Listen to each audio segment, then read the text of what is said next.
esto necesitamos tener ingresos que nos permitan hacer determinadas obras para que nuestra vivienda pueda ser eficiente. Entonces, la pescadilla que se muerde la cola. El que tiene pocos ingresos, evidentemente no tiene ingresos para hacer una obra, para cambiar ventanas, para cambiar puertas y demás. Las tasas de pobreza energética más elevadas en España están en las comunidades autónomas del interior de la península. Y sin embargo hay un indicador subjetivo de incapacidad para mantener la vivienda a una temperatura adecuada que, si lo pensamos lógicamente, pues se corresponden con las comunidades autónomas que están en la zona templada. ¿Por qué? Porque aquí, por ejemplo, en Andalucía no tenemos tiempos de mucho frío, con lo cual nuestras viviendas pueden pasar con algo más de fuga de calor, no tenemos ese problema. Entonces, cuando llegan los meses fríos, tenemos un pico, un incremento de ineficiencia energética y, por tanto, se nos suben también las facturas y demás. Hay dos tipos de pobreza energética y se corresponden con todo lo que venimos diciendo con anterioridad. Uno, evidentemente, es el de los hogares que tienen pocos ingresos. Si tienen pocos ingresos no pueden hacer frente a las facturas. Si no pueden hacer frente a las facturas, al final van a tener incluso cortes de los suministros. Y por otro lado están las viviendas que tienen no son eficientes energéticamente. ¿Esto qué significa? Pues que en invierno necesitan mucha energía para mantener templada la vivienda y en verano necesitan mucha energía para mantenerla fresca, teniendo en cuenta que las condiciones de climatización adecuadas para la propia salud son 18-20 grados en invierno y 25 grados en verano. ¿Cuánta gente no tiene aire acondicionado y vive permanentemente como mínimo en 30 grados en verano aquí en Andalucía? Como es normal también, al incrementarse la crisis se incrementa el número de hogares en esta situación, simplemente porque al haber una más elevada tasa de desempleo, seguimos sin tener, lo mismo la pescadilla que se muerde la cola. No tenemos ingresos para pagar las facturas, tampoco tenemos ingresos para hacer las obras necesarias y eso siempre va siendo una pescadilla que se muerde la cola. Y además al incrementarse la crisis también está habiendo lo que decía antes, un número muy grande de gente que, si bien no está en esta situación, está justo en los límites, que muy probablemente en pocos meses entrarán a engrosar esa situación.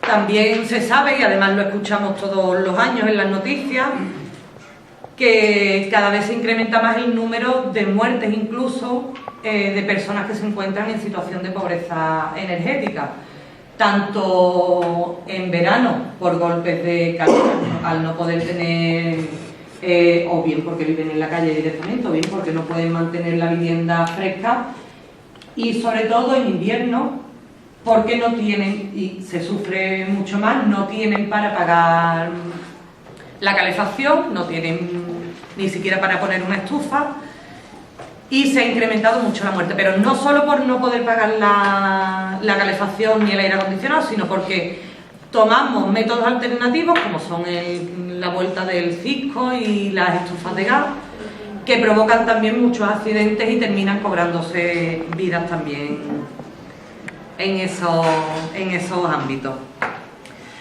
Luego, en España, también centrándonos aquí, hay pocas, por no decir ninguna, políticas específicas de eliminación de pobreza energética, porque si bien hay políticas a lo mejor de rehabilitación de viviendas o lo que sí puede surtir algún efecto, que es el bono social, pero centrándonos en la rehabilitación de vivienda, por ejemplo, volvemos a lo mismo de antes. Las personas que no tienen ingresos suficientes no se gastan el dinero en rehabilitar su vivienda, se gastan el dinero o bien en la propia luz y agua y en calefacción si acaso, o bien se lo gastan directamente en comer, que es lo más necesario y prioritario.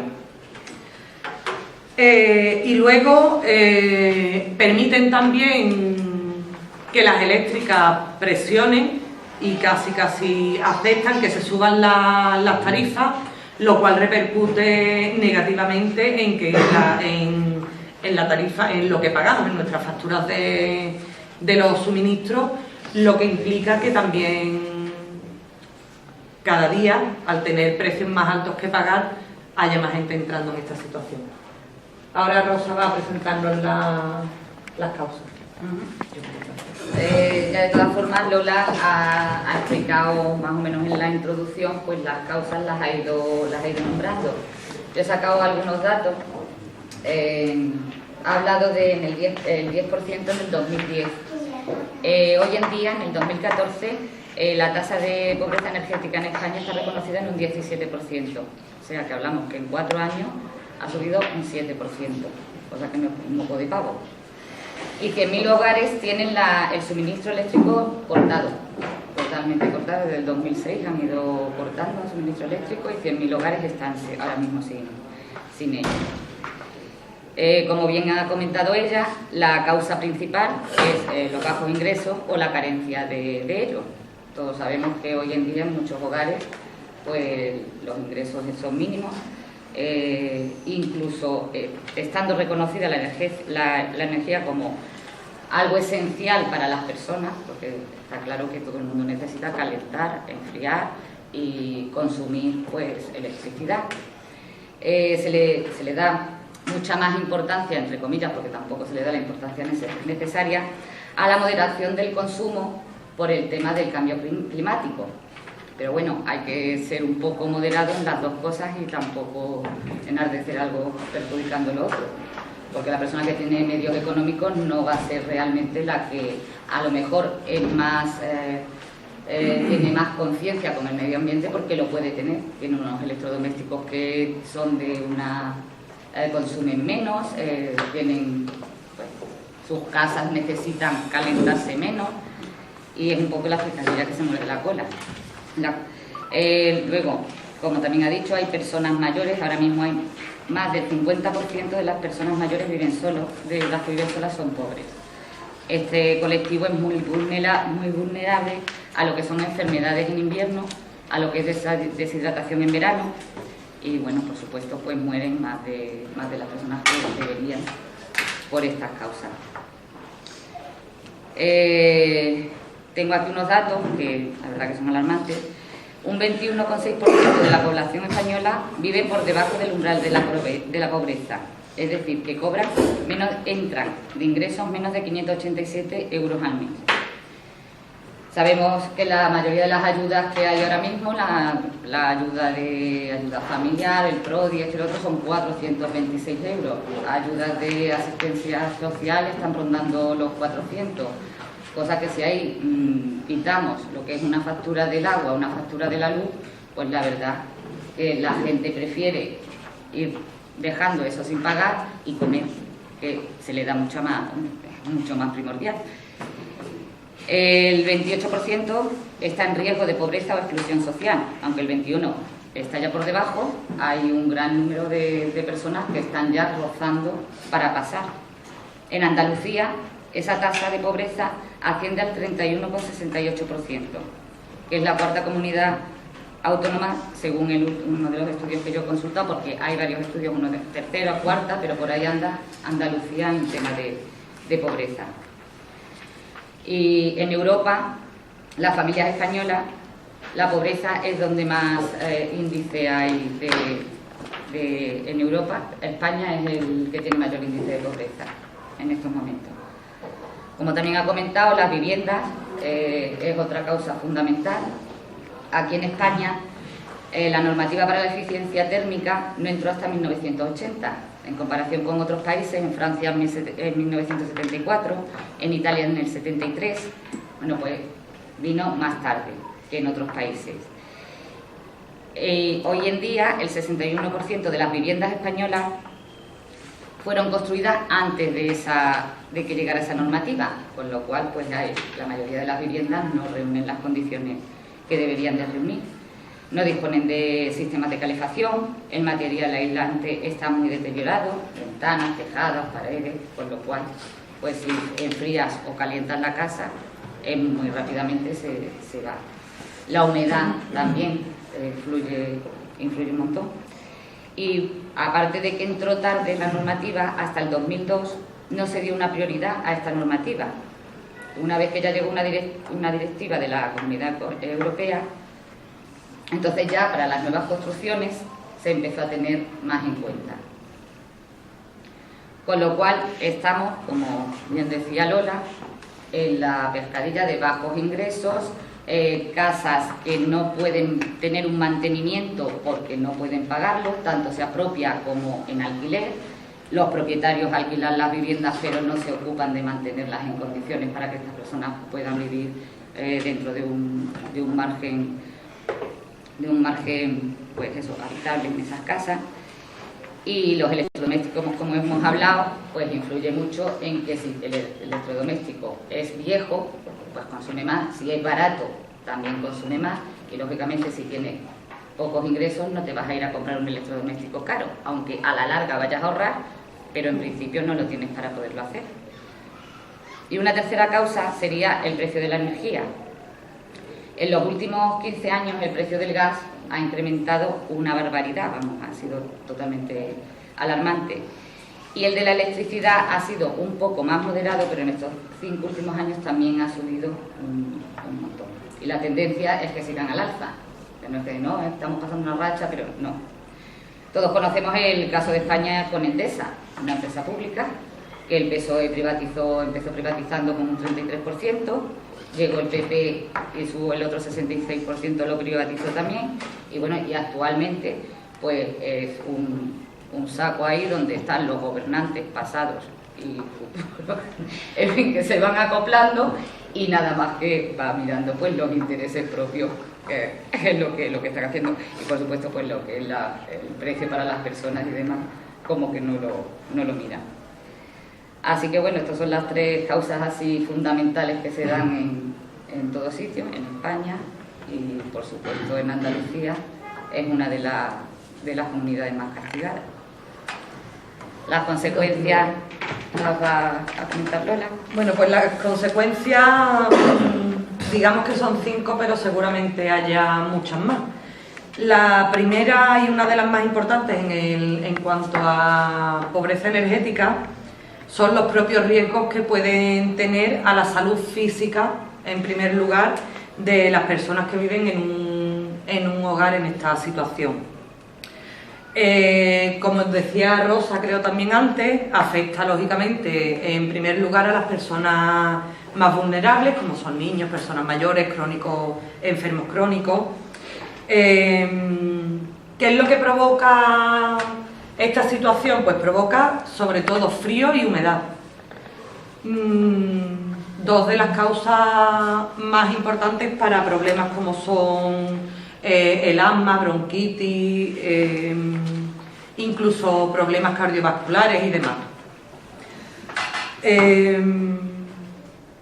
Y como decía antes, se incrementan los riesgos de sufrir otro tipo de accidentes como son incendios por utilizar estufas de carbón, de gas, o las asfixias por el monóxido de carbono, sí, que incrementan aún más los riesgos para la salud de las personas que viven en este tipo de viviendas, de hogares.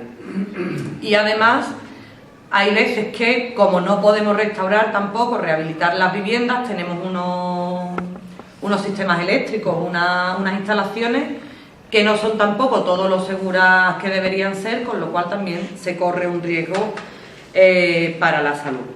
Luego están los que yo creo que a poco que pensemos que que lo miremos, pensamos en ellos, pero que no le damos tanta, o no le dan tanta importancia como son los riesgos para la salud mental. Porque una persona cuando se ve que no puede pagar facturas, que no tiene la casa acondicionada, si tiene niños o personas mayores a su cargo, pues ya es la releche. Se dan ataques de ansiedad, la autoestima por los suelos, no somos capaces de encontrar una solución, con lo cual cada vez nos venimos más abajo, entrando en riesgo de exclusión social, y aunque no lo pensemos también hay riesgo para la salud mental. Luego, la propia degradación de la vivienda. Por lo mismo, la pescadilla que se muerde la cola. Si no tenemos ingresos, no podemos arreglar la casa. Si no podemos arreglar la casa cada vez va a estar peor. Y evidentemente cada vez se va a escapar más el calor, se va a escapar más el frío, vamos a tener más humedad y siempre va a haber muchas más... Las viviendas nunca van a estar acondicionadas porque se entra en un círculo vicioso que no permite rehabilitarlas. Como dice aquí, es un ciclo que se retroalimenta, ¿no? Luego, otra consecuencia son las deudas excesivas que adquiere la familia que ocupa el hogar en situación de pobreza energética, que suele llegar, y estamos hartos de verlo. Yo creo que todos los que estamos aquí conocemos a más de un caso en el que han llegado a un punto de que directamente les han cortado los suministros. No tienen ingresos suficientes para pagar las facturas, preferimos alimentarnos, como es lógico. La deuda cada vez se incrementa más y yo al menos conozco casos en los que las deudas son de muchos miles de euros, aparte de, lógicamente, ya no tener suministro. Y luego está el tema de las emisiones de CO2, que si estamos hablando de pobreza personal como causa de pobreza energética, pues a lo mejor es un poco más frívolo hablar de las emisiones de CO2 que esos hogares, esas familias que no tienen dinero para tener acondicionadas sus casas y para poder pagar las facturas y demás, pues parece frívolo comentar que emiten más CO2 al ambiente, pero también es cierto, cosa que nos lleva a pensar que habría que tener muchas más, ¿cómo se dice?, programas, ¿no?, públicos para poder solucionarlo, porque el problema no lo tiene solo la persona, no lo tiene solo el hogar ni la familia en la que se da esa situación, sino que al final acaba repercutiéndonos en todo, porque tenemos que pagarle la factura al vecino, al hermano, porque el medio ambiente se resiente y lo sufrimos todos. Entonces, al final, todas estas consecuencias que sí que les afectan sobre todo a las familias, a los hogares que están en esta situación, pero que no debemos olvidarnos que nos afectan también a todos. Y creo que ahora sí de manera, ¿no?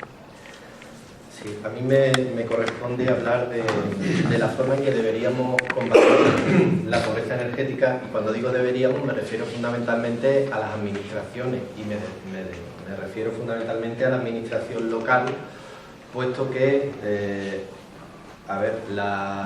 la mejor manera de combatir el desahucio energético es por vía legislativa, algo que no tiene, en el caso en el que vivimos, pues evidentemente no lo tiene la ciudad de Dos Hermanas.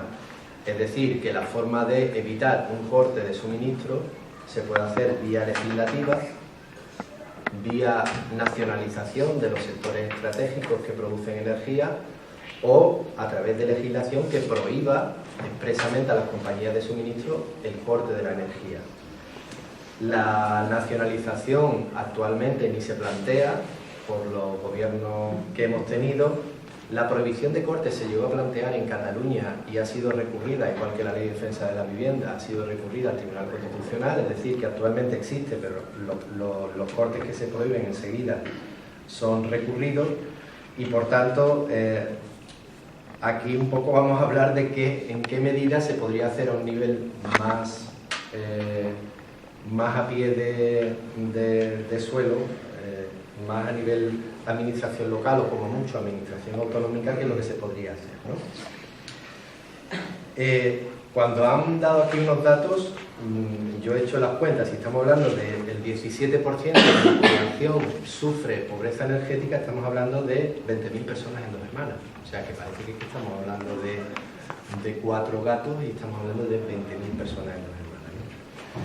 Por tanto, ¿de qué manera se puede combatir o corregir al menos la pobreza energética? En el folleto más o menos he dado una serie de ideas en base a 2 factores. Uno sería la cuestión del enfoque correctivo, que es a lo que más habitualmente estamos acostumbrados a ver, es decir, la persona que no tiene dinero para pagar la luz se la van a cortar mañana o pasado mañana, o el agua, y entonces acude a los servicios sociales, y los servicios sociales, sí o no, le ofrece una ayuda para evitar ese corte de energía. Es algo que está encaminado a situaciones concretas de emergencia de una persona o de una familia concreta que tiene unas consecuencias inmediatas, ¿no? Ese tipo de medidas pues, pueden ser no solamente ayuda para pagar la luz de aquí para mañana, sino bueno, pueden ser ayudas de urgencia social. Aquí creo que se dan 3 meses teóricamente, ¿no? Ayudas que no se encaminan a corregir un corte de luz para pasado mañana, sino por ejemplo que son en el tiempo, se van prolongando, que pueden ser por ejemplo que sucede en invierno, intentar evitar las consecuencias que produce el frío en invierno, ¿no? Ayudas que no tienen por qué ser a una persona que sufre un corte inmediato, sino a determinados colectivos vulnerables, que ya se sepan previamente que pueden sufrir ese tipo de pobreza energética. Lo que se llaman tarifas sociales, uno de los grandes timos de las compañías energéticas de este país. Planes de pago, es decir, de qué manera podemos conseguir que una persona aplace su deuda, pagando, digamos, sin recargo en no sé cuánto tiempo, ¿no? O el aplazamiento de la deuda, es decir, que no pague durante un periodo concreto y luego, pues bien, a través de planes de pago o de otro medio, pues pueda evitar que le corten el suministro, ¿no? Y luego hemos hablado de enfoques correctivos, que digamos que son medidas paliativas, por decirlo de alguna manera, y luego el enfoque preventivo. Esto ya no es, digamos, tanto a corto plazo como a medio plazo, y que lo que consiste un poco en lo que se ha explicado aquí, de medidas que tiendan a evitar que la vivienda pues consuma más energía de la deseable. Por tanto, no se trata tanto de que tú tengas en tu vivienda necesariamente menos consumo, sino que tu vivienda sea más confortable y por tanto invite a consumir menos, ¿no? Para eso hay 4 grandes grupos de medidas. En primer lugar, hablo de la mejora en la eficiencia energética y el aislamiento, es decir, un edificio de vivienda al que se le hace una obra de rehabilitación de la fachada, de la cubierta y de las ventanas, pues ya es mucho más confortable, y eso es algo relativamente sencillo, que pueden ser a través de subvenciones. La Unión Europea está soltando dinero por un tubo para rehabilitación energética. Aquí hay un programa que yo creo que ni siquiera se ha cubierto al completo, que a la gente que quiere cambiar las ventanas le subvenciona el 75% del precio, lo cual ha generado una burbuja en materia de venta de ventanas.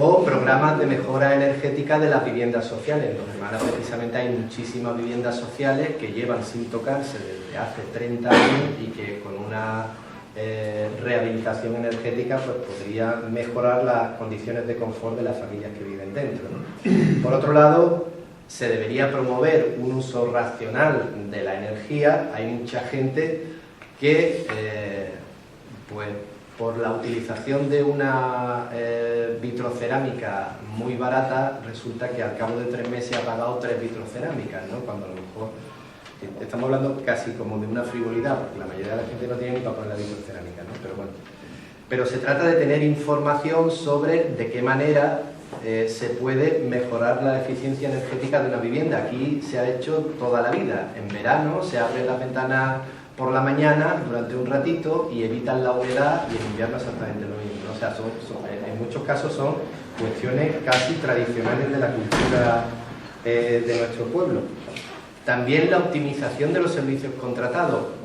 Los contratos de suministro son tan enrevesados que muchas veces no sabemos ni lo que tenemos contratado. A lo mejor no necesitamos una determinada potencia y sin embargo estamos pagando un mínimo muy alto cuando verdaderamente no tiene por qué ser necesario, ¿no? Y por último, la mejora en la transparencia y el acceso a la información, que eso también debería ser una obligación de los poderes públicos, incluso a las personas que van a servicios sociales, deberían explicarles en servicios sociales qué es lo que tienen que hacer para mejorar para reducir su factura de la luz o del agua, y debería haber campañas informativas para personas que son vulnerables, ¿no? Hemos hablado, por tanto, de un enfoque correctivo, es decir, las medidas paliativas, un enfoque preventivo. Evidentemente lo más justo, razonable y equitativo sería aplicar los dos enfoques, y en mi opinión los dos enfoques se pueden aplicar desde la administración local, con ayuda de la Diputación, con ayuda de la administración autonómica o incluso con los fondos de la Unión Europea. Mezclando el enfoque preventivo con estas medidas paliativas, pues se podría hacer algo que al menos sirva para paliar en buena parte los graves problemas sociales de pobreza energética. Yo he apuntado aquí al final, lo veis en el folleto, una propuesta. Esta propuesta no se trata de una propuesta mía, se trata de una propuesta que tiene que salir de aquí y en la que yo apunto una serie de ideas, ¿no? A modo de plan integral, que lo podemos llamar como lo queramos, pero que fundamentalmente lo que consiste es en garantizar al menos un mínimo de suministros básicos para toda la población. Eso, como casi siempre, requiere de un compromiso público. Sabéis que hay ayuntamientos que cuando tú vas al pueblo en cuestión tiene un cartelón grande que pone pueblo X, ciudad libre de desahucio, ¿no? Eso no es más que una declaración de intenciones, porque si se produce un desahucio y el ayuntamiento no se entera, porque a la persona que han desahuciado le da vergüenza, pues... Pero al menos asume desde la administración el compromiso de evitar los desahucios. Pues en este caso se trataría de que el gobierno municipal, el ayuntamiento de Dos Hermanas, adquiriera el compromiso de hacer por todos los medios evitar que ninguna persona se quede sin suministro de agua, electricidad o gas, teniendo en cuenta que el ayuntamiento de Dos Hermanas es parte de Masesa.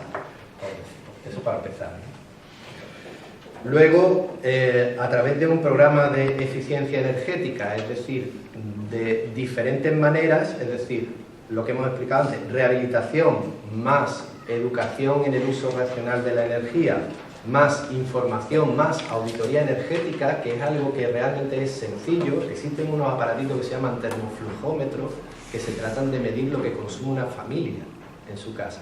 Lo pone un ratito en la luz, enciende una bombilla, enciende el vitrocerámico, enciende lo que sea, y ya sabes por dónde se te está colando toda la energía. Eso vale 60 euros, o sea que tampoco sería tan complicado. Y se podría hacer una auditoría energética, 60 euros el aparato, no hacer esa medición. Se podría hacer una auditoría energética de las viviendas donde se sabe fehacientemente que hay más problemas en esta ciudad, ¿no? También hay ayuntamientos que tienen servicios de atención a pobreza energética, que es un tipo teléfono 900, a través del cual se canalizan todas estas dificultades y que luego se derivaría a servicio social o a la administración competente para evitar cualquier corte de suministro. Y por tanto, se trataría de un plan que mantuviera un enfoque integrado en el que se ayudaría a las personas, se implantaría medidas de eficiencia energética y al mismo tiempo se ofrecería a la ciudadanía toda la información y la sensibilización necesarias para hacer un uso más racional de la energía y, por tanto, intentar evitar el mayor consumo, que es lo que en muchos casos produce la pobreza energética. Y nos falta agua, porque hemos hablado mucho de luz, el agua y de calefacción. Bueno, pues del agua voy a hablar yo. Voy a hablar del concepto de pobreza hídrica, que difiere poco de todo lo que se está hablando, sobre todo a nivel de lo que tiene que ver como suministro básico y también como todas las circunstancias que se producen en la carencia de este suministro, ¿no? Todas las consecuencias son prácticamente las mismas, como las que ha explicado Lola, con algunas especificidades.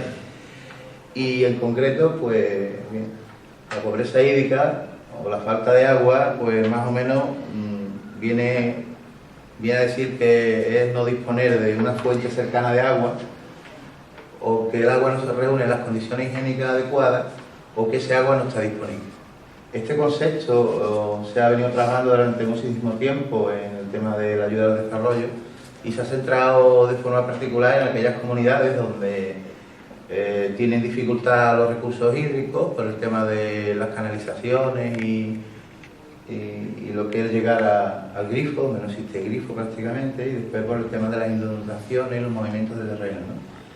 Y en base a ello, pues bueno, hay un montón de proyectos y de trabajos específicos que se centran en cómo solucionar este problema. De hecho, las Naciones Unidas en el año 2010 declaró que el derecho humano al agua y al saneamiento era necesario de respetar y hacer valer por los distintos estados, ¿no? Eso también nos afecta a nosotros, a los países en teoría, o entre comillas, más desarrollados, ¿no? Y inclusive tiene una vinculación muy importante para hacer valer otros derechos, como el derecho a la vivienda y el derecho a la vida digna, ¿no? Si seguimos pues, los informes del Pacto Internacional de Derechos Sociales y Económicos, ¿no? La pobreza hídrica afecta principalmente, o tiene tres impactos fundamentales, que son en el plano de la salud, en el plano ambiental y a nivel socioeconómico. Inclusive se dice que hasta el 5% del PIB de los países que sufren pobreza pobreza hídrica, se puede ver reducido por estas circunstancias, ¿no? Prácticamente por el tiempo que emplean las personas para desplazarse de un lugar a otro a coger el agua, el coste sanitario que tienen las enfermedades infecciosas contagiosas que se producen como consecuencia de la baja calidad del agua o su contaminación, tipo disentería, cólera y demás, ¿no? Afecta principalmente a mujeres, a niños y personas ancianas, e inclusive es la primera causa de mortalidad infantil en los países en desarrollo. El tema ambiental pues también se ve bastante perjudicado, ¿no? Por el tema de, inclusive a nivel de los países más desarrollados, el tema de los abastecimientos, el regadío y la producción, pues muchas veces tiene un coste medioambiental importante, ¿no? Hay una serie de indicadores que permitirían medir la pobreza hídrica en base a los recursos, la accesibilidad, la capacidad de acceso al mismo, el uso que se le dé también, como sería el doméstico, el agrícola, el ganadero y también el impacto ambiental, ¿no? Yo me voy a centrar en el tema del consumo doméstico, ¿no? Que es el que está directamente vinculado con todo esto, ¿no? Y os voy a citar algunas de las cosas que salen por ahí, titulares de prensa o tags, ¿no? Como se dice a nivel de Twitter, Internet y demás, ¿no?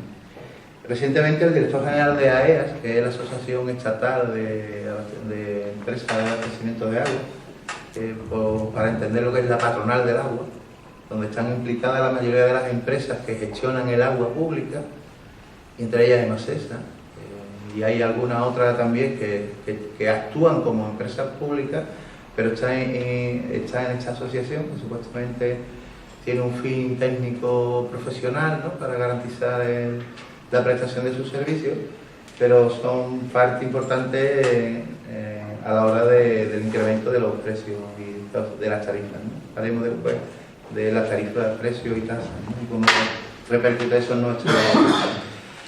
en nuestro bolsillo como consumidor y también que lo que las administraciones están dejando de hacer, ¿no? Pues este señor dice que la pobreza hídrica no es aplicable a la sociedad española, ¿no? El director general de la AEAS, ¿no? Que la calidad del abastecimiento público está garantizada y que el sector dispone de determinados mecanismos de acción social para asegurar el derecho humano al agua. Una cosa que no va más lejos de la realidad. Sin numerar montones de casos que se han producido y sin entrar en las denuncias que afortunadamente están aflorando por distintos colectivos hacia los gestores del agua, Aquí en Dos Hermanas recientemente hemos tenido un caso de una flagrante violación del derecho humano al agua. El caso de una chica que nos llegó al punto de vivienda porque le habían cortado el suministro de agua. Había un jaleo de fondo ahí, de un contrato medio fraudulento con la persona que le arrendó la vivienda, y se encontró en una situación de que le cortaron el suministro y nadie le atendía la solución, inclusive apelando a la autoridad judicial para que interpretase el derecho humano al agua. El procedimiento se quedó parado. Creemos pensar que por carga laboral y no porque no se tuviese que ver su señoría obligado a ordenar a Masesa a que restableciese el agua a esta cita, ¿no? Red de Aguas Públicas, que es una asociación que integra distintas plataformas y movimientos sociales por el agua, dice que cada vez hay más ciudadanos españoles que sufren pobreza hídrica debido a los cortes de suministro y al impago de las facturas. AEOPAS, que es la Asociación Estatal de Operadores Públicos del Agua, que está promoviendo lo que es la gestión pública del agua. Nosotros desde el 15M tenemos ciertas reservas. Hemos acogido y hemos suscrito el Pacto Social por el Agua, que hablaré un poco más adelante, que lo vienen promoviendo ellos, porque hay una serie de puntos, de los 12 coincidimos plenamente con 5 de ellos, pero lo cogemos un poco en cuarentena porque no entra en el problema de fondo, que son las tarifas, lo que es precio y tasa. Y pensamos que bueno, es una forma de derivar el negocio. En lugar de que esto lo lleven las empresas privadas, nos lo vamos a llevar nosotros desde nuestra asociación, que somos públicos. El tema de público, pseudo público, quizás lo aclaremos conforme avancemos, ¿no? Pues esta asociación, esta entidad, confirma que en 2013 se tramitaron hasta 500.000 avisos de corte y 300.000 suspensiones de servicios se hicieron efectivas, principalmente por razones de crisis económica y el encarecimiento de tarifas. Marea Azul, que es un movimiento no muy reciente, pero que ahora está aflorando bastante, certifica que hay 9 millones de personas con problemas para pagar la factura. Claro, con esto tendríamos que entrar en cuáles serían las causas de la pobreza hídrica, ¿no? Porque ya no es solamente, como venimos estableciendo, un problema de nivel de ingreso y un problema de acceso a servicios, es un problema también de encarecimiento del servicio. Entonces tu nivel de ingreso pues cada vez va a ser más ineficiente o va a permitir menos afrontar ese pago, ¿no?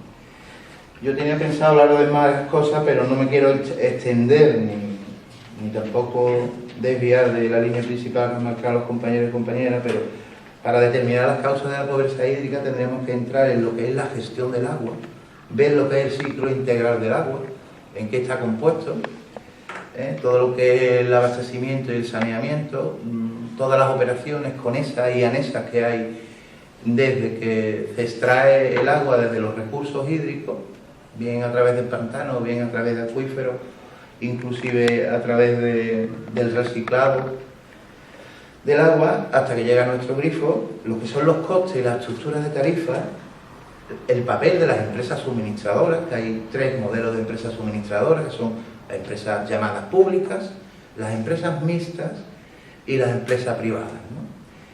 Y directamente pues el papel de los municipios, las mancomunidades y consorcios, ¿no? Generalmente los municipios son los que tienen la competencia exclusiva sobre la gestión del agua, aunque nos parezca mentira. En un ayuntamiento donde se tienen que aprobar las tasas de agua. Digo tasas y no precios, porque Macesa no está cobrando precios privados. Es un problema jurídico que hay de fondo, nosotros lo hemos denunciado, tanto con acciones como por escrito.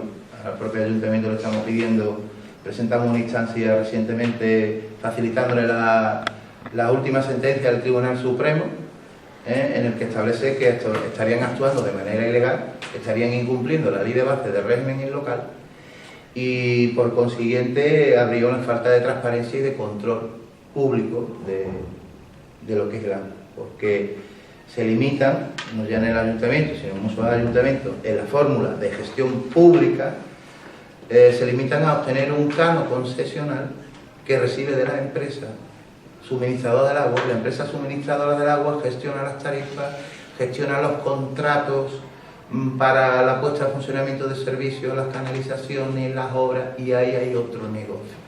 Ahora el ladrillo ha pasado al alcantarillado y hay otro negocio muy sustancioso y profundo, y ahí se están partiendo la cara. Actualmente, o sea, hoy mismo se está celebrando un congreso promovido por los Green Cross, en el que está participando AEOPA y AEAS, que verlos juntos es un poco también para tirarse de los pelos, ¿no?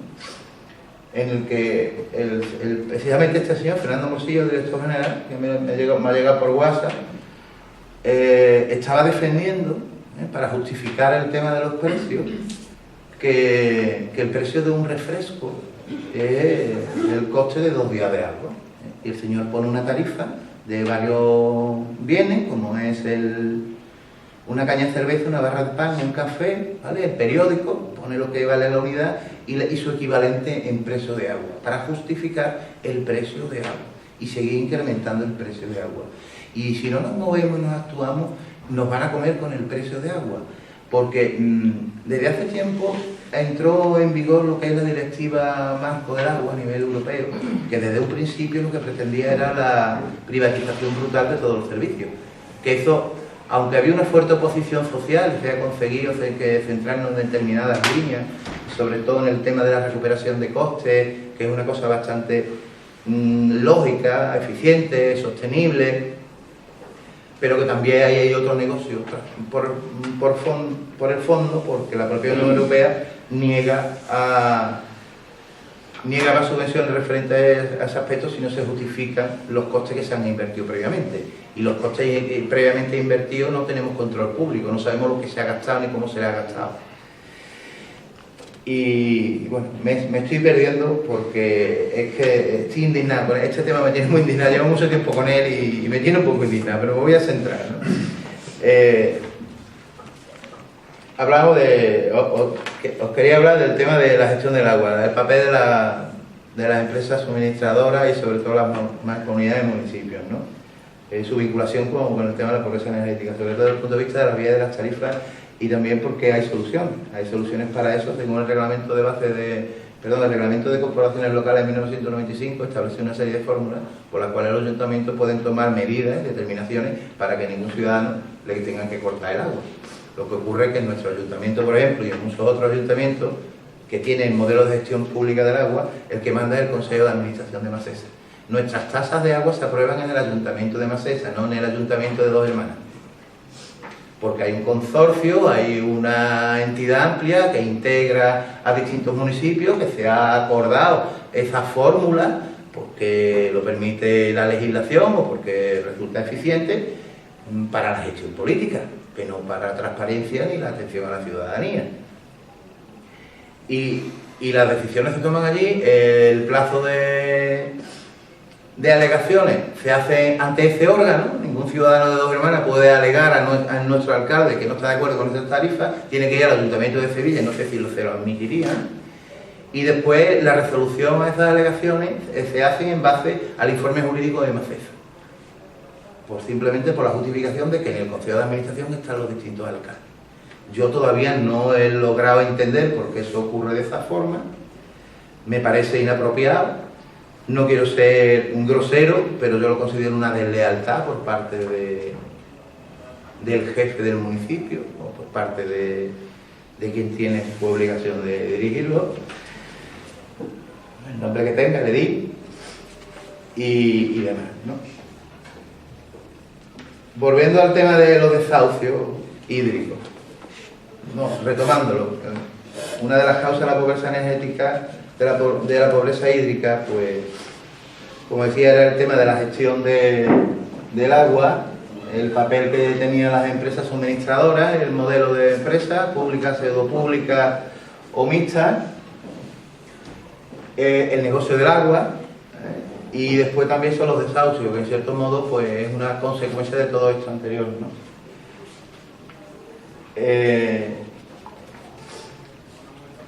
referente al tema de los desahucios hídricos, es decir, las personas que se les corta el agua o que no tienen disposición o acceso al agua por estas circunstancias, no existen estadísticas oficiales tampoco. Eso denota cierta opacidad del sistema, ¿no? Unas estimaciones de los últimos años, realizadas por Green Cross España, establece que hay 2 millones, han existido 2 millones de avisos de corte, en el que se han visto 5 millones de personas afectadas, y de los cuales han sido 250.000 costes reales efectivamente efectuados, ¿no? Estas conclusiones se presentaron en el 7º diálogo de la crisis mundial del agua que se celebró el mes pasado en Madrid, ¿no? Algunos datos recientes, ¿no?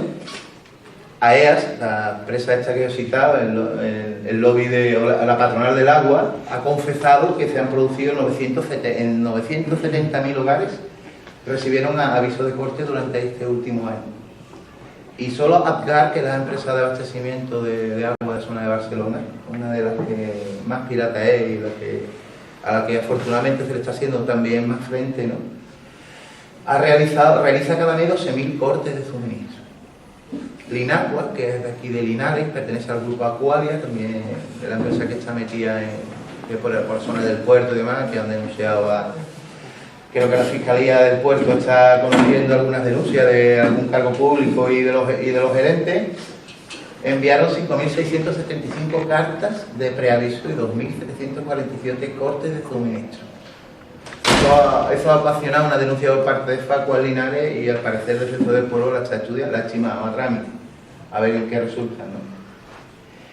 Bueno, yo traía también unas transparencias, más que nada a nivel de modo intuitivo, que hablaba de lo que era el agua, del derecho al negocio, y en lo que os planteaba distintos encabezados o notas de prensa, en las que podíamos ver cómo los partidos políticos entre ellos se están echando las culpas.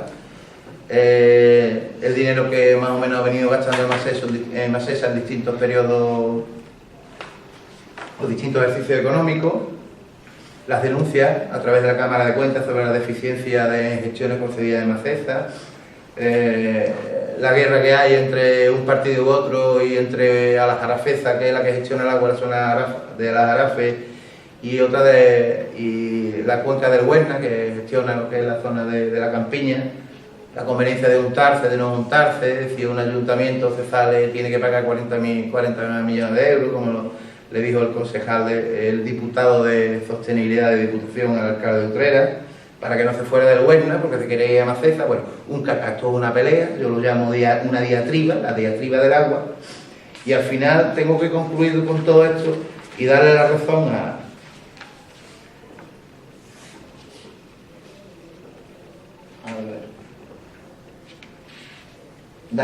a Vandana Shiva, que es una físico hindú, que escribió un libro que se llamaba La Guerra del Agua, y que decía que si los conflictos del agua fueran tratados como conflictos por el agua, las élites se verían obligadas a abordar la justicia del agua. Y claro, aquí la única justicia, lo único que se pretende es hacer negocio con el agua. ¿Qué podemos hacer, no? Teniendo en cuenta que el agua es un patrimonio del pueblo y todos tenemos derecho al agua, ¿no? Yo soy de la opinión de que movilizarse sirve, ¿no? Pero no solamente movilizarse para el pataleo, ¿no? Tenemos que ser un poco eficientes, efectivos y eficaces, ¿no? Es decir, diseñar una estrategia y plantear una táctica, ¿no? Denunciar una situación insostenible, acometer y señalar a los culpables y intentar atacar por todos los frentes, desde la protesta social como desde el ámbito jurídico, ¿no? Nosotros desde el 15M vamos a intentar mover el tema del agua, si no, ya tuvimos un bautizo de lo que vamos a llevar el 15M para el agua, con el tema de la denuncia de la chica esta que os comenté. Otra protesta que hicimos precisamente en el Foro Andaluz sobre el Agua, que participaba EOPAS, y el escrito que le hemos mandado a nuestro señor alcalde, porque nosotros pensamos que las tarifas son ilegales por ser nulas de pleno derecho. al estar cobrándolas como precios públicos, en lugar de tasas, pues serían anulables según la ley de procedimiento administrativo. Y eso sería ya suficiente para suspender todos los cortes de suministro.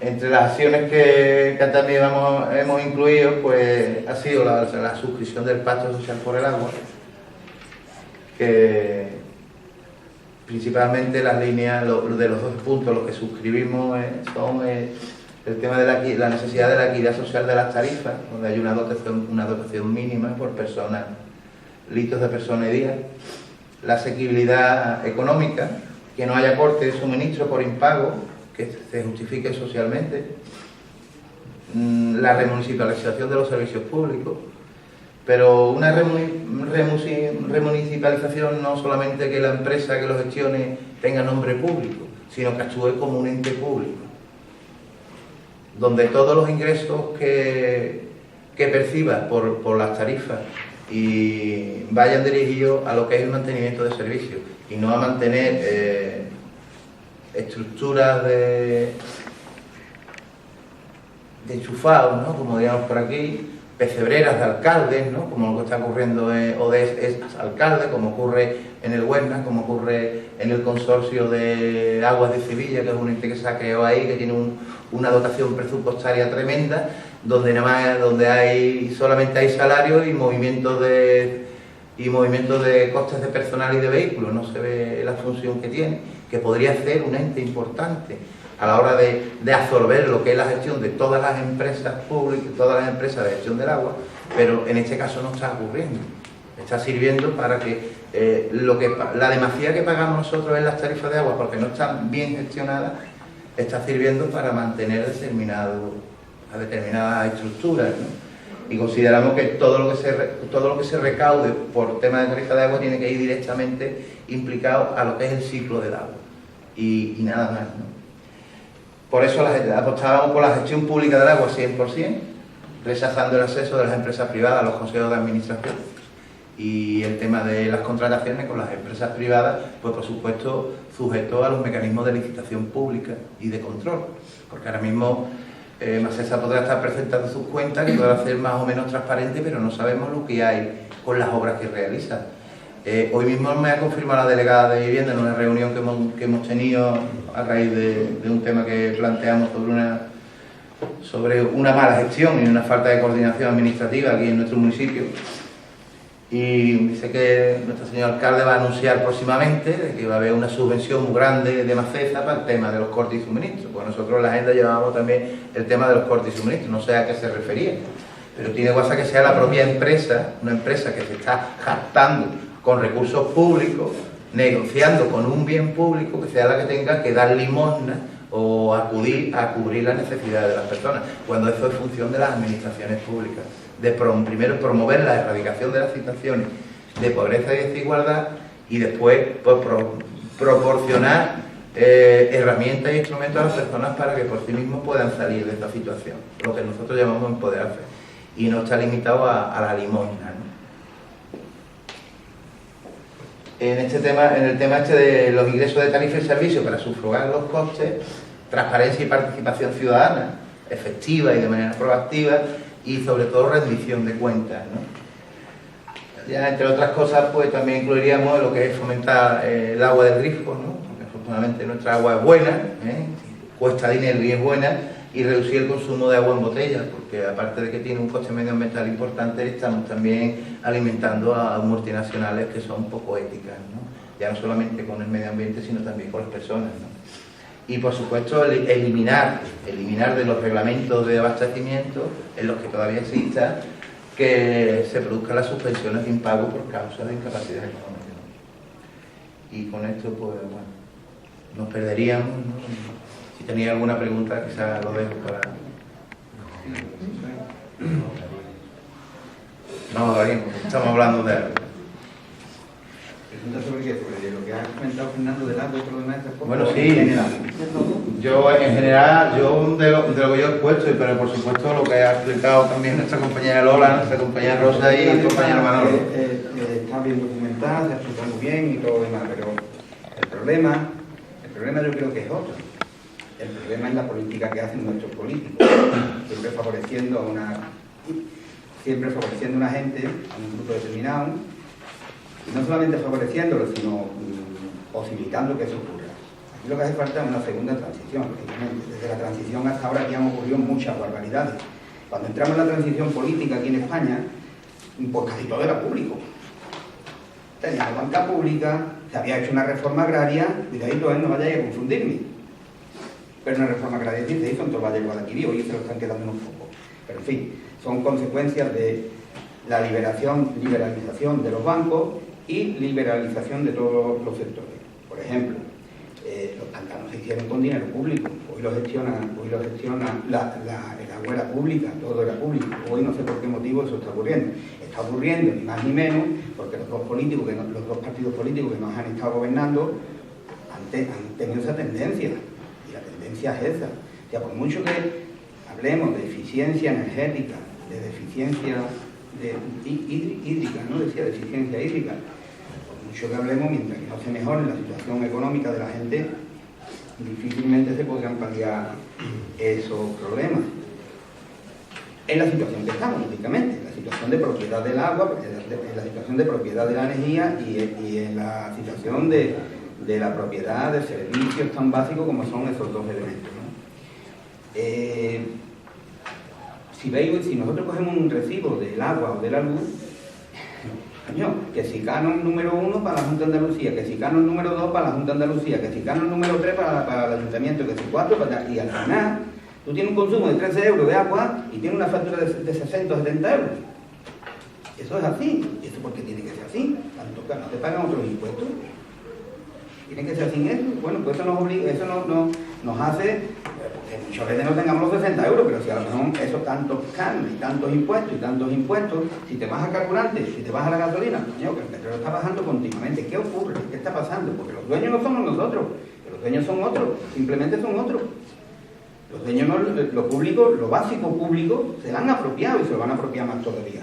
En definitiva, lo que hace falta, eso lo digo yo porque lo sabemos todos, un cambio de gobierno, una segunda transición y una reforma y una regeneración política aquí tremenda, ¿no? Luego tenemos el otro problema, ¿no? Claro, ¿dónde están la gente? Hoy estamos nosotros allí en la puerta hablando de vivienda, pidiendo en contra de los desahucios, y hemos visto pues, siempre, los 4 de siempre, que algunos ya tienen resueltos el problema, muchos tienen el problema resuelto, y se han visto otra gente, otras criaturas que se les notan que sí, que no, por la edad, ¿no? Por la edad mismo se entiende que no tienen cubiertas esas cosas, ¿no? Esas necesidades, como una vivienda para establecerse y empezar a funcionar como pareja o como persona individual. ¿Pero dónde están metidos? Metidos en sus casitas porque no quieren saber nada. ¿Por qué? Porque tienen miedo. ¿Por qué? Porque si te veo te voy a... Y ahí estaban todos a ver la tabla esa del trabajito ese que ahora van a dar, y el miedo existe, ¿no? O sea, no solamente estas organizaciones políticas han privatizado todo lo público y todo lo básico, ¿eh? No todo lo público, a lo mejor que dices tú, bueno, pero todo lo básico no solamente, sino que además pues, se han hecho dueños de meterle miedo a las personas, en definitiva. Y además otra cosa, al que le corte la luz que se la enganche, leche. Que eso es lo que tienen que hacer. Otro tipo de medidas. Cualquier persona que tenga una casa de familia y no tiene ingreso y le corta la luz y no es capaz de ir y engancharla o llamar a alguien que sepa enganchársela, no tiene venas, no tiene sangre en las venas. No tiene sangre en las venas. Y si no son capaces de hacer eso, van a ser capaces de hacer otra cosa. Decepciona mucho la sociedad en la que estamos, ¿no? Pero bueno, como esto no se va a arreglar en 24 horas, ya esperemos que esta gente que están haciendo el mío, cuando se den cuenta que la solución es muy difícil o casi imposible, porque la deuda que tenemos, esa no la paga nadie, esa no se puede pagar porque es imposible. Cuando se den cuenta, no saltan y cambian de actitud. Yo quería decirme más, no funciona que por mucho que lo intentemos, como no cambiemos de político y volvamos a hacer público por lo menos los suministros esenciales, pues seguirá ocurriendo. No vamos a cambiar, ¿no? No creo que sea. Está muy bien la explicación técnica, cuidado, bonita, preciosa, perfecta, y eso. Es que se tiene que conjugar las dos cosas. Es que lo hemos dicho al principio, lo dijimos al principio, que todo lo que vamos a contar aquí es un poco basado en lo que se puede hacer dentro de nuestro ámbito concreto, incluso dentro de nuestro ámbito político concreto. ¿Qué soluciones hay? Claro, una solución legislativa que sería la nacionalización de los sectores estratégicos, energéticos, la prohibición de los cortes o incluso una solución técnica. De todas las cosas que me he traído, hay un artículo que dice... Hay un artículo que dice que hoy en día es técnicamente posible y económicamente viable la instalación de energía renovable en las viviendas que reduzca la dependencia energética y garantice el acceso a la energía a todas las personas. O sea, es técnicamente posible y económicamente viable, entre otras cosas porque en España importamos 3/4 partes de la energía que consumimos, la importamos, y eso son 60.000 millones de euros al año. Es decir, si transformamos todo eso en soluciones técnicas, pues no habría problema. El problema es que no es un negocio. No es un negocio, y como no es un negocio, y la energía, y además habría que ver qué dice la Unión Europea, porque nacionalizar los sectores estratégicos tendría la Unión Europea mucho que decir, aunque que yo sepa, E.ON es pública, ¿no? La italiana.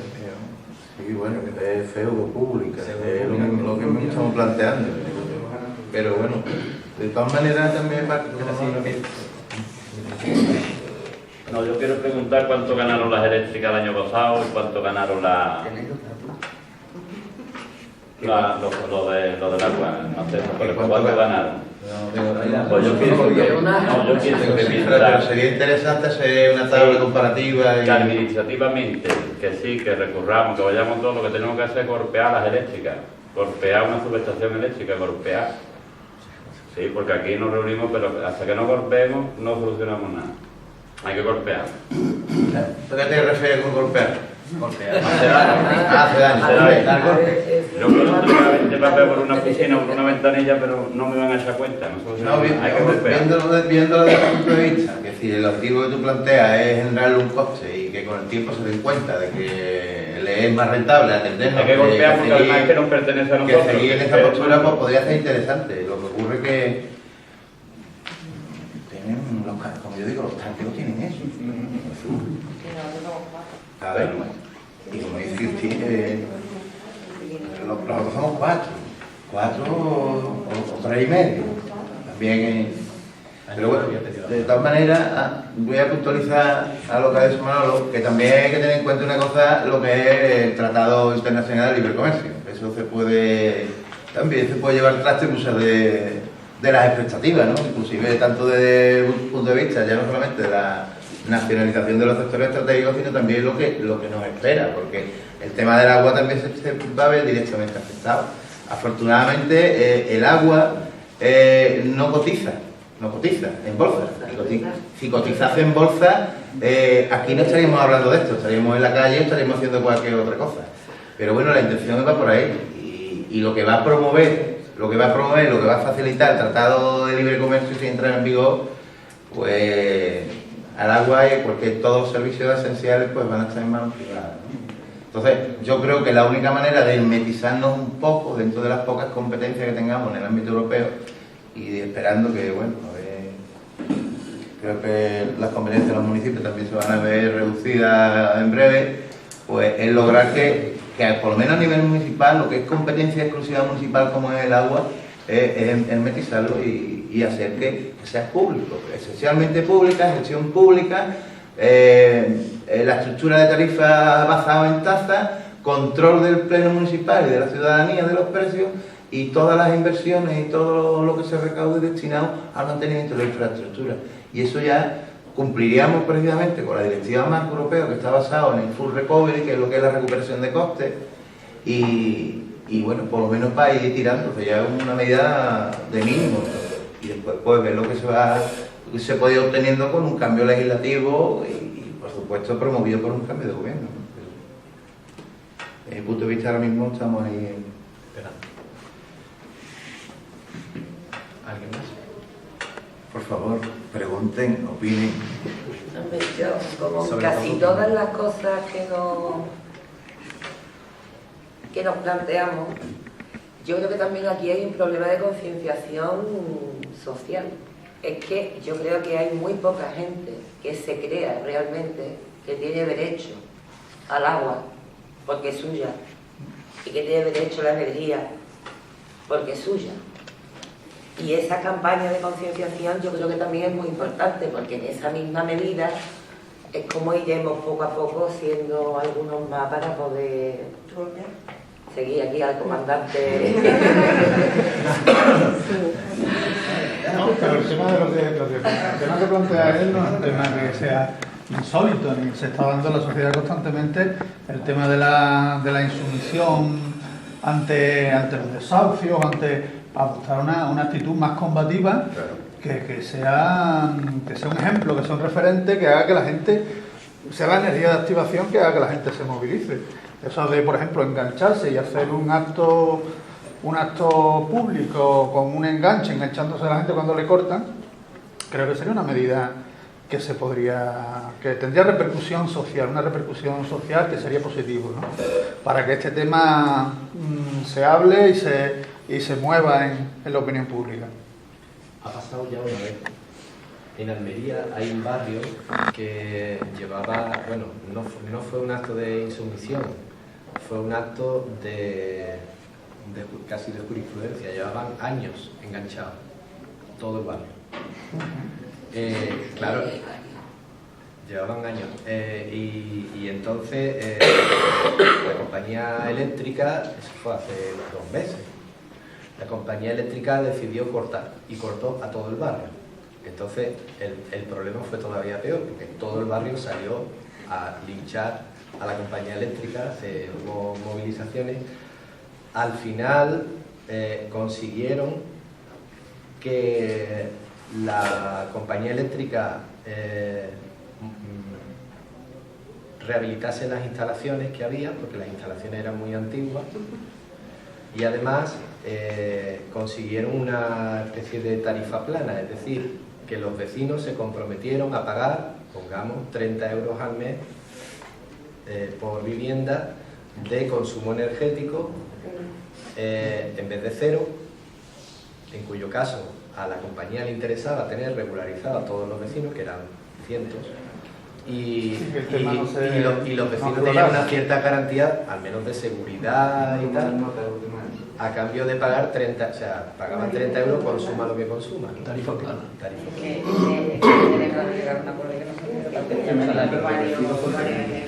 Si tú pagas una cuota de luz de una factura de 70 euros, la mitad son impuestos.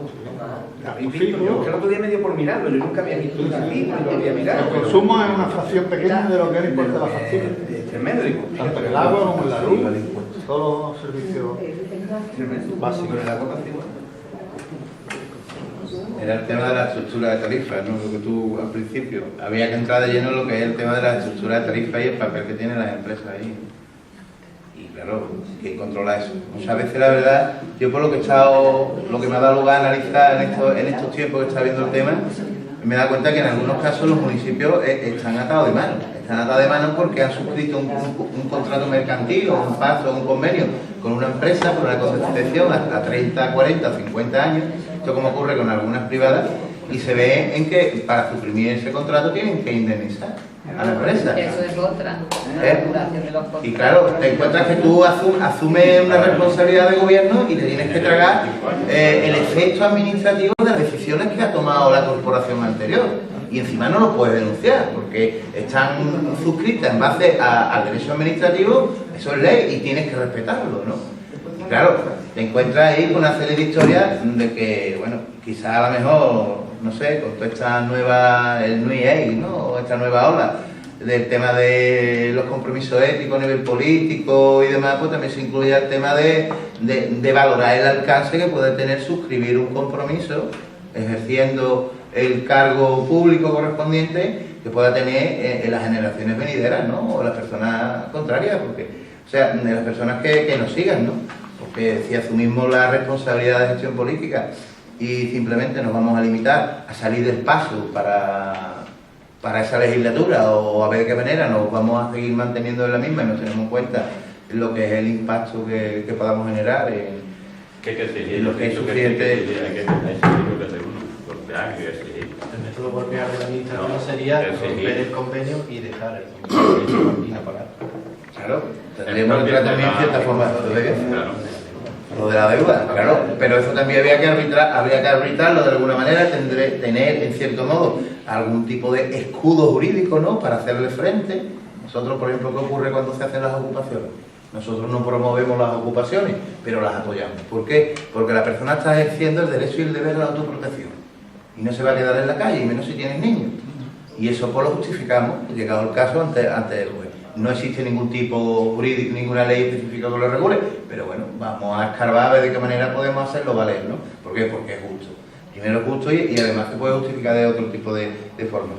En ese sentido, pues en primer lugar, habría que tener, desde mi punto de vista, un escudo jurídico y después, claro, el apoyo social, ¿no? Y lo que es la movilización o la sensibilización, como dice Celine. En ese ámbito yo soy partidario de afinar mucho, valorar primero el objetivo, los objetivos, el target, como le queramos llamar, ¿no? Depende de si hablamos en marketing, si hablamos en educación, ¿no?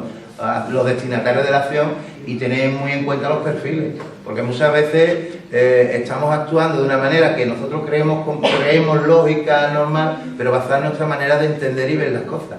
Y no nos paramos en pensar cuál es la forma de ver y entender que puede tener la persona a la que queremos llegar. Muchas veces lo que nos pierde el exceso de celo, nos pierde el ímpetu, nos pierde el entusiasmo y al final acabamos frustrados porque vemos que no tenemos resultados. Y creo que eso en algunas ocasiones puede ser producto de un mal análisis, ¿no? O de una mala evaluación prediagnóstica, ¿no? Es que si lo que Pero bueno, que en ello estamos, ¿no? Lo que legislan nunca te va a dejar... En ello estamos. Los que legislan nunca te van a dejar igual que ahora, por ejemplo, la ley de ciudadanía que no viene al cuento. Si te ponen una ley de ciudadanía y te van poniendo leyes que cada día te van poniendo más trabas, ¿cómo lo combates tú?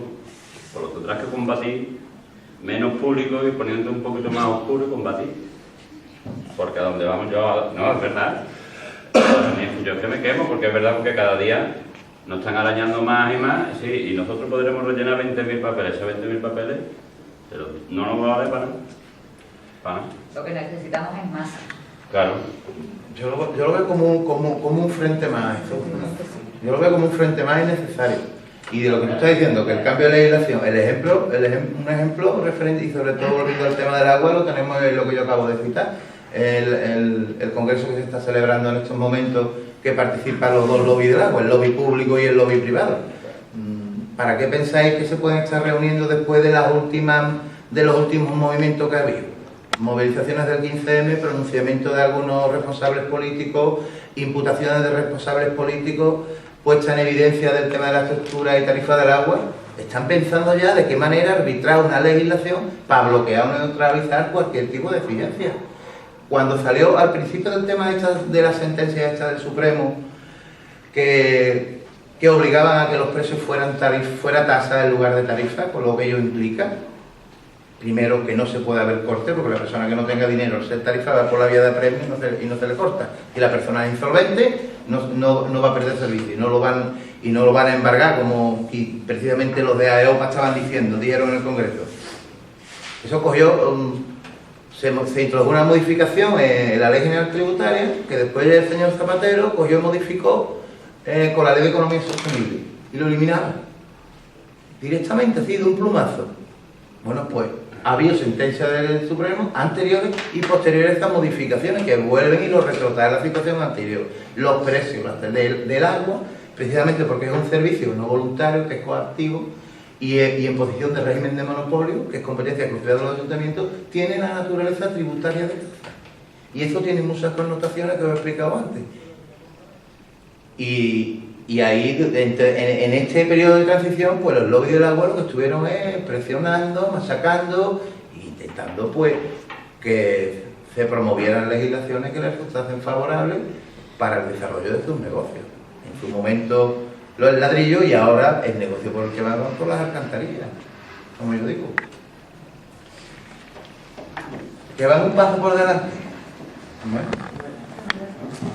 Tenemos que cambiar la estrategia, dar 2 pasos nosotros. Vamos a poner la estrategia, ¿cómo se llama? Que ruede. ¿Alguna otra palabra? Entonces, bueno, yo no voy a hablar más, si nadie va a hablar más, para cerrar, recordaros, aunque yo creo que todos nos acordamos, pero bueno, recordaros que mañana la semana Mañana el día está dedicado a, como no podía ser de otra forma, siendo 25 de noviembre, a la lucha contra la violencia contra las mujeres. El acto